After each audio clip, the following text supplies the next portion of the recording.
could be a very large impact on us. Huge, huge. I'm just praying that this gets taken care of and we can get the majority of this thing cleaned up and we get through it all right. There's no real good estimates on even what's coming out of that hole.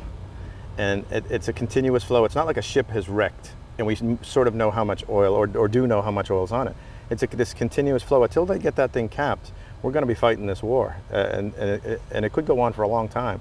And that's why we have to defeat this offshore and keep as little impact on the inshore environment as possible. At first, I had high hopes. I didn't want to be hypocritical about anything. I mean, we use fuel to do our business, and every aspect of our life revolves around fuel. And I had high hopes it was going to be taken care of, But the damage down there is so bad, it seems it's so deep to get to work on. They're having a hard time getting anything resolved, and it's just getting worse. Things are just getting worse.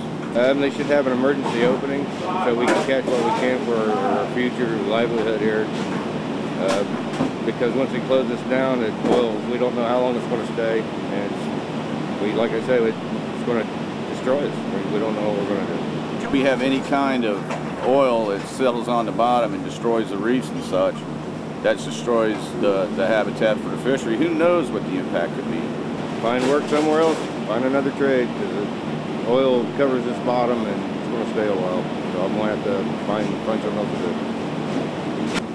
do. I don't know how long it's going to take, but the main thing is to get it shut off, and everybody seems to have the same same theory. If they get it shut off, we can get this thing cleaned up, but we don't know what the different levels of water is going to hold when they're putting these dispersants and everything in it, what it's going to do to our fishery. So it's all up in the air at this point. We just don't know. This is both a strategic war and with a bunch of tactical battles. And in that war, you're trying to defeat the enemy in the area where he's strongest. And where it's strongest right now is offshore. I'm Wes Nollan. I've got a business bringing fish right from the dock here to Atlanta, to the greatest restaurants in Atlanta. Been doing it about 9 years, and it's really the best thing I've ever done. I sell 60 pounds of fish a weekend. I get my shrimp from the Gulf. I get my oysters from the Gulf. These are all a large part of my menu that constitute a large part of my sales. And a lot of people come here to my restaurant because I have that here. This is the black grouper. This is one of the nicest and the best of my trip. I wouldn't make the trip without grouper. Red, black, yellow edge, scamp, and they're what it's all about. I mean, the way it's going, it's going to be like another Katrina. We'll have nothing but shoulda, woulda, couldas, and it's not going to work. We need to put change knowledge into wisdom and make it work now, because this is what we fish for. This is what we eat. We're one of the only restaurants in the area that provides fresh local seafood.